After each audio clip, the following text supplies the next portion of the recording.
Welcome to Stories from Sight, the renovation podcast that digs a little deeper. I'm Amy Dornalic, and together with my co-host Jane Middlehurst, we peek behind the curtains of those Insta-worthy interiors to bring you the real processes people went through to make their dream homes a reality. This week, we talked to Sian about DIY renovating her Victorian property room by room. We discuss how both her and her partner skilled themselves up and the process of managing a project in multiple stages, plus the power of making renovation transparent and accessible through social media. So, welcome to Stories from Sight, Sian. I know you spoke with Jane first. Do you mind telling me a bit about your house and what you did? Sure. Thank you for having me. It's a pleasure to be here and chat about my house. So we bought our house in London in February 2021. So very much in the height of the pandemic, like we moved when you were still not allowed to have people in your front room and all of that jazz. Wow. And we bought in North London a Victorian 3-story house, which sounds very, very posh and fancy. But when you see the inside of the house, you realise it isn't. Previously, we'd lived in Essex and we owned a house in Essex. And the dream was always to live in London. Like me and my partner always wanted to live in London. And we really never thought that would happen for us for many, many years. But then during the pandemic and all the finances just aligned and we were able to make that leap. So we were like, let's go. And we just amazingly were able to move to exactly where we wanted to live that was convenient for us both. And but I think the compromise with that to get the big house in London was not to buy a big, beautiful, nicely done and decorated house. It was to buy a big wreck in London. So we kind of inadvertently, having never renovated before, like we'd painted walls, that was as far, we put up shelves, that was as far as we'd gone. And we ended up buying a full head to toe renovation project in London. And we're like, well, we're doing this. And I think we were just quite naive as well. I think anyone who's not renovated before, you just walk in, you're like, oh yeah, how bad can it be? And there's a wall there, that'll be fine. And then like 5 minutes later, you realize the whole wall needs to come down and be rebuilt. So there's been a lot of learnings through that, but on top of all of that, we just feel very blessed that we've been able to make that jump to somewhere we've always wanted to live. And so doing a renovation project was just the sort of vehicle to be able to live that life. Amazing. And how are you teaching yourself the tools you need? So a lot of it, I mean, everyone always says YouTube, but a lot of YouTubing, a lot of TikTok as well. I love TikTok. There's so much good stuff on there. And we, just do a lot of Googling. And also we're really lucky. My partner's brother is a builder.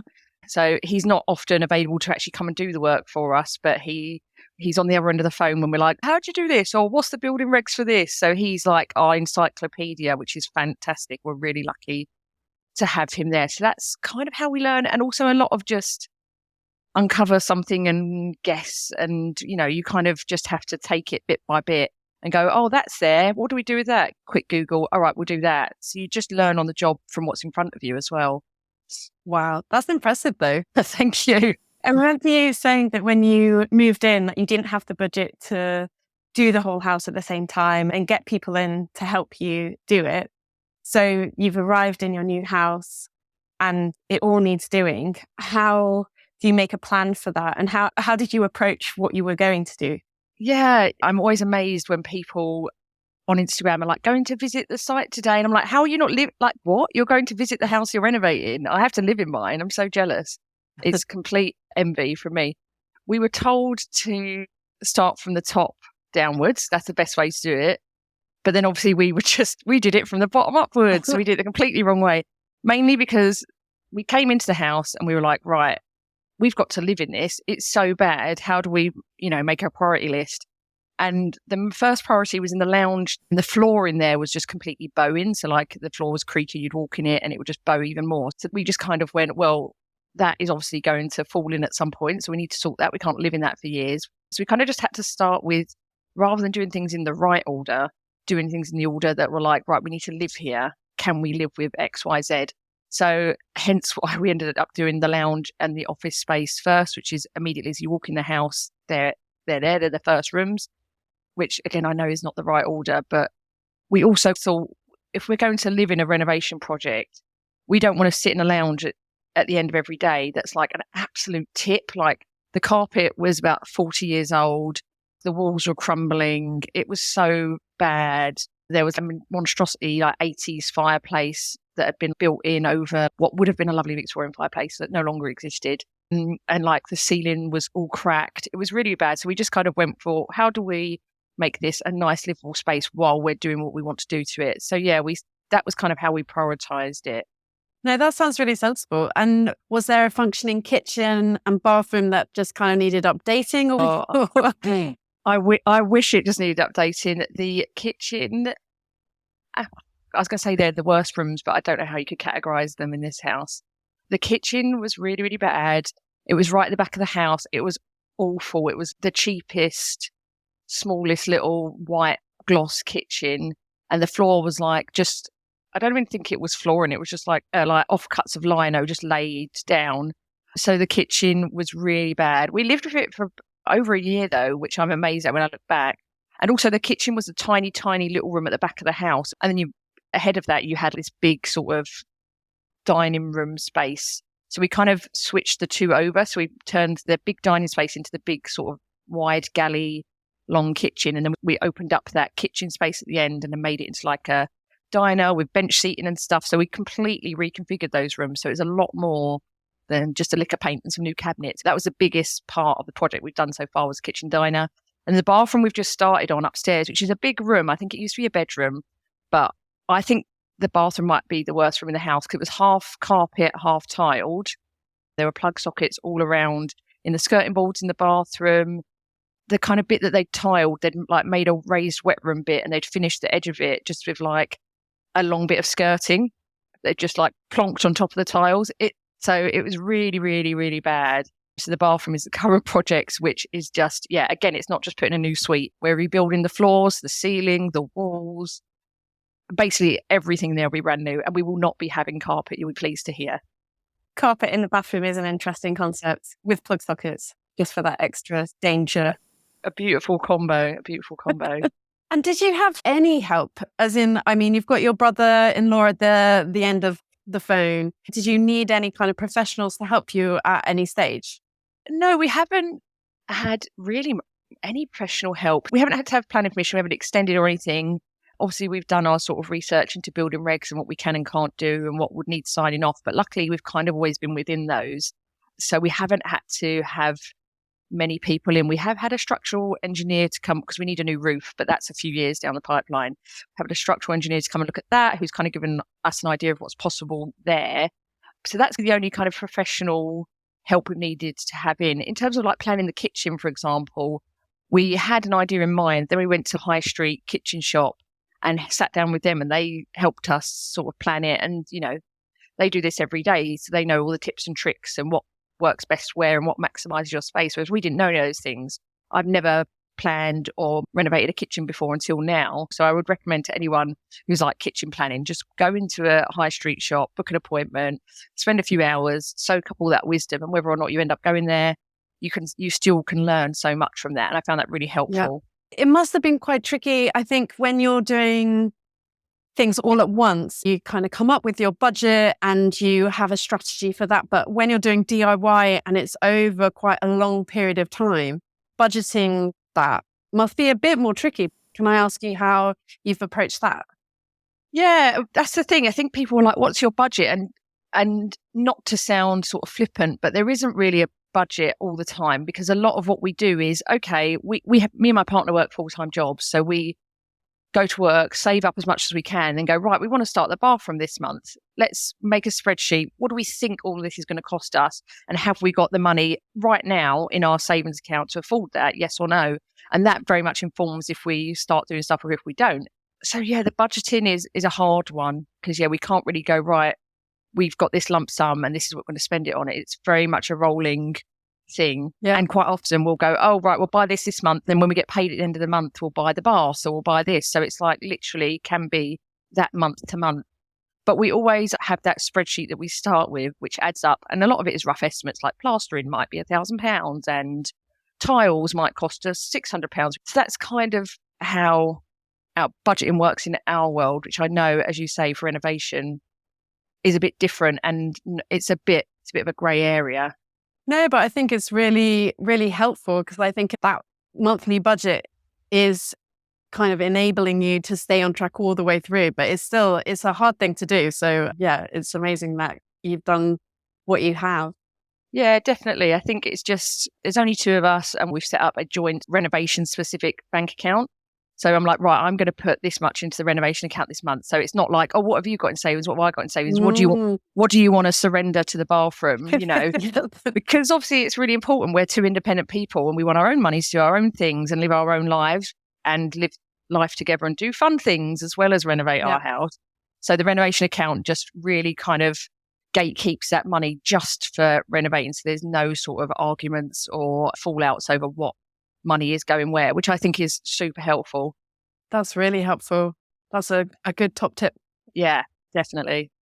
What you've done so far is really beautiful, like fun and energetic, and there's lots of creativity in the work that you've done. And I was just thinking, it's quite a hard slog, isn't it, what you're doing? It's so much work and you're starting project after project after project. With the creative side of things, is that kind of what keeps you going? Because I guess you've got a vision in your mind. Are you planning that each room at a time as you go through? Yeah, thank you very much. That's very kind. And that's kind of what we want to achieve. The vision was very much to make it feel like a Victorian house. So not to like just whitewash it and turn it into a modern box, because I wanted to be, respectful, I guess, and sympathetic to the history of this house. But I still wanted it to feel like us. And I'm a colourful person. I always have colourful hair and I dress like a clown most of the time. So I didn't want to follow, this is what a Victorian house should look like. I'm going to paint my walls, this colour and use this Farrow and Ball paint because that's what you do in a Victorian house. Like I wanted it to feel like us. So yeah, again, we plan room to room. And I think if you've got a strong personal style or taste, which me and my partner do, that will kind of naturally carry through all the rooms and they will all sort of marry up, even though we plan them very separately. We don't go like, oh, we want this room to time with this room, time with this room. We just happen to like colours that are all in a very similar palette and area. So they all just kind of, coincidentally do tie up at the end. But yeah, the vision is, we kind of have that end vision in mind at all times. Like I think I always start with, right, what do I want it to look like? And then I go backwards with my steps and go, right, how do I get there? Because there's no point in, I don't know, going, all right, we'll put this there. And then I'm like, oh, actually, I wanted to make a feature of that. And now I'm not been able to do that. I think you kind of have to plan your features and your look and feel into the process as you go. And then that enables you to, one, have that vision to the very end. So it keeps you going. So you're like, it will look pretty one day. I promise we'll get there. It's going to look gorgeous. But then also it allows you to, I think, plan your process better, sort of knowing what you're trying to achieve.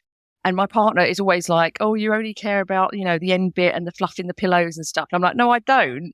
But I think it's very important to know where you're going to put that chair and where you're going to, what wall you're going to paint, what colour and what you want it to look like, because that informs your process. And how do you do that? What kind of method do you use? I love a bit of social media. I'm always on Instagram and TikTok. And I think there's so many amazing real homes on there where you can go, oh my God, someone could do this. I could do that. I think I'm really lucky to live in a period home and I never take that for granted. And also there are a lot of period homes out there that people live in. So you kind of, I can kind of go online and see homes that look like mine, or the, Victorian lounge is very much of a similar layout. So I can go, oh, look, they did that in their home. Maybe that's something I could adapt and do similar in mine.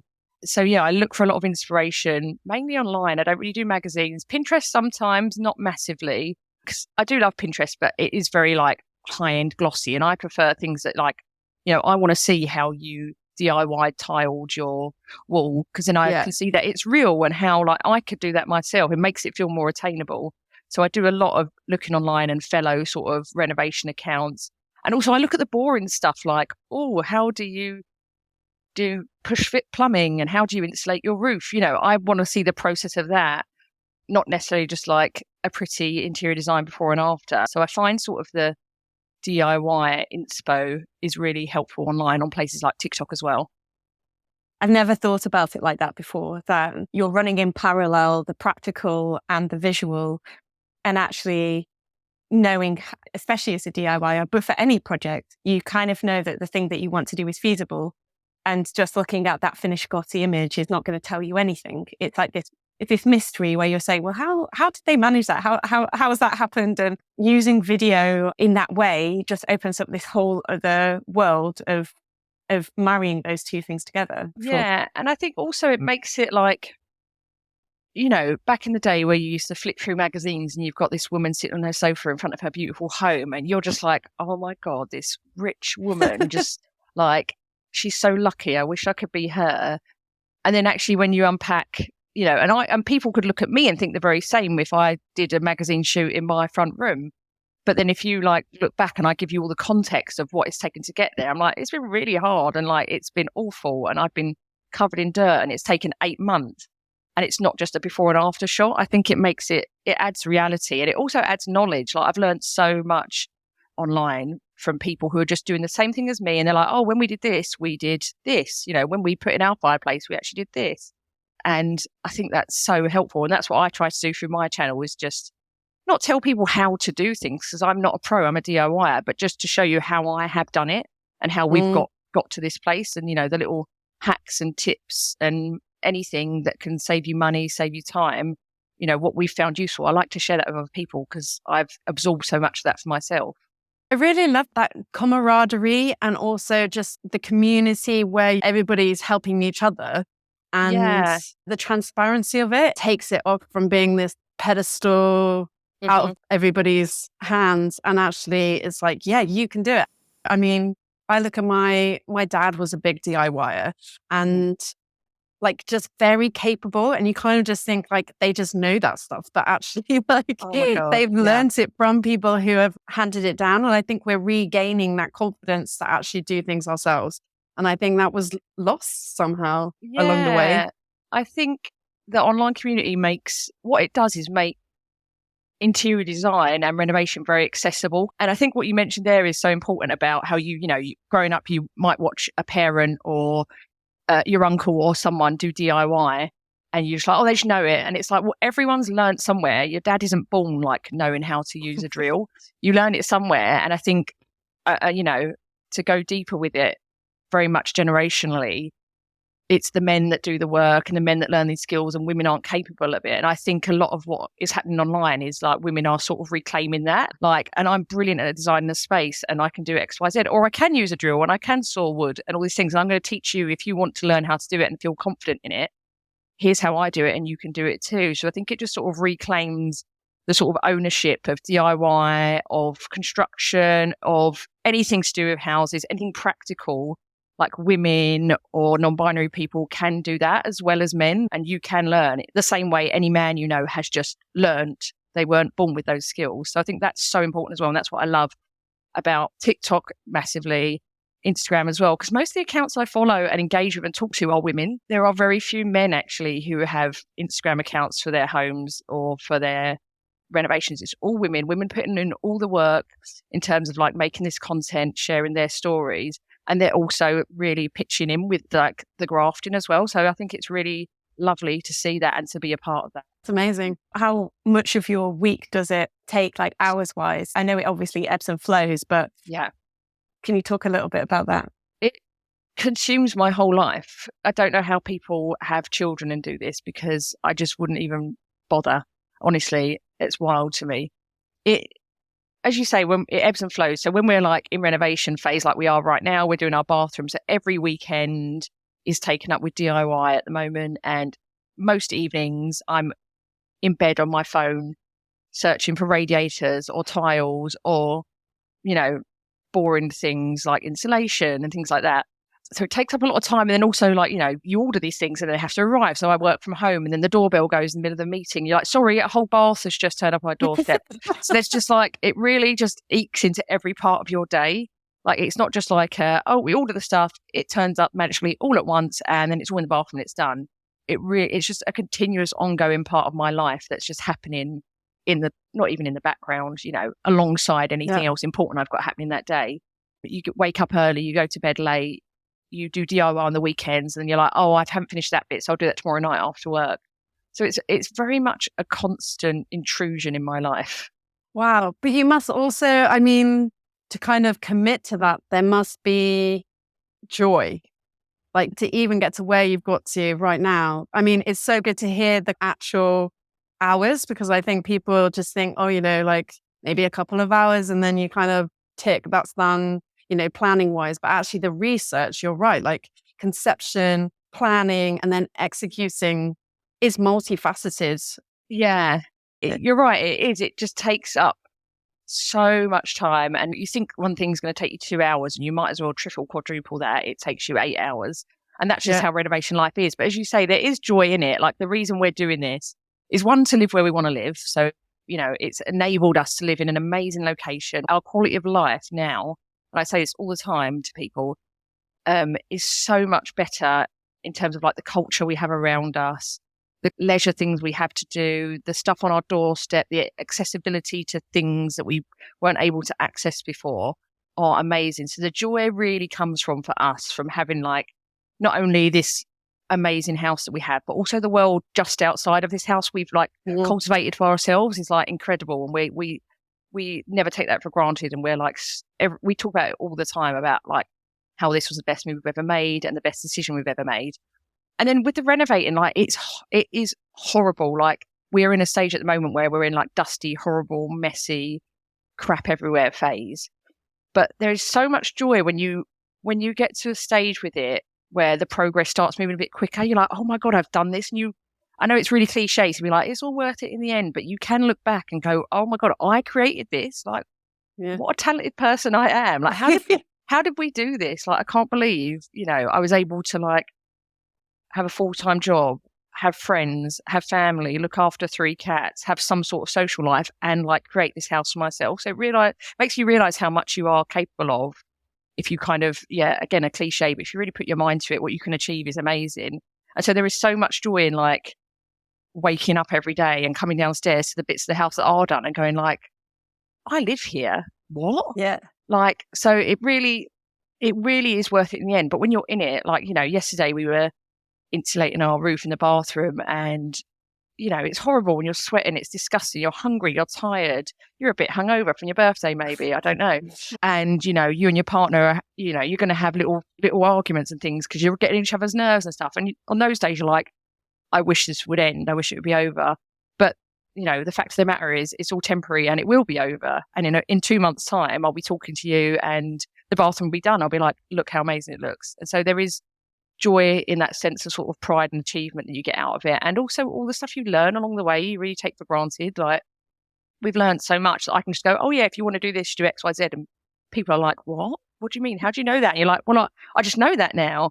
So it's like real personal growth alongside that sense of pride, which is just amazing. It really like, you know, builds who you are as a person, I think. You really are going to be on my call list. You're like the walking encyclopedia now. Yeah, I mean, that's the thing. People ask me stuff and I'm like, well, I also think stuff is so specific to everyone's house. So people are like, how do you do this? And I'll be like, well, I don't know what your house looks like. Or I don't know what this is like in your house.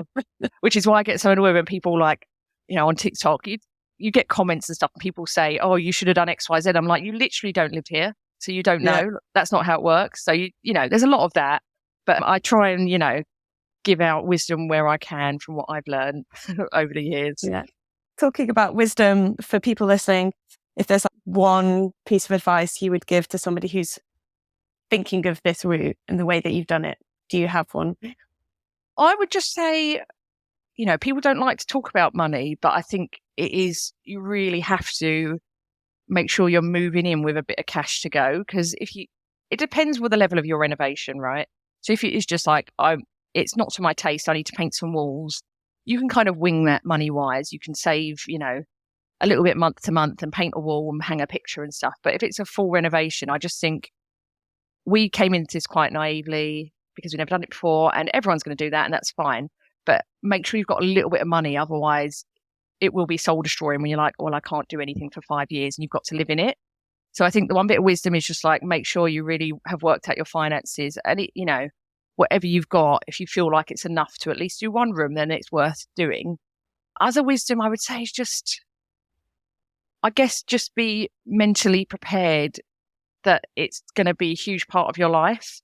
Like, as I was saying, you know, if you're just decorating, you can do that in a few weekends and that's done, right?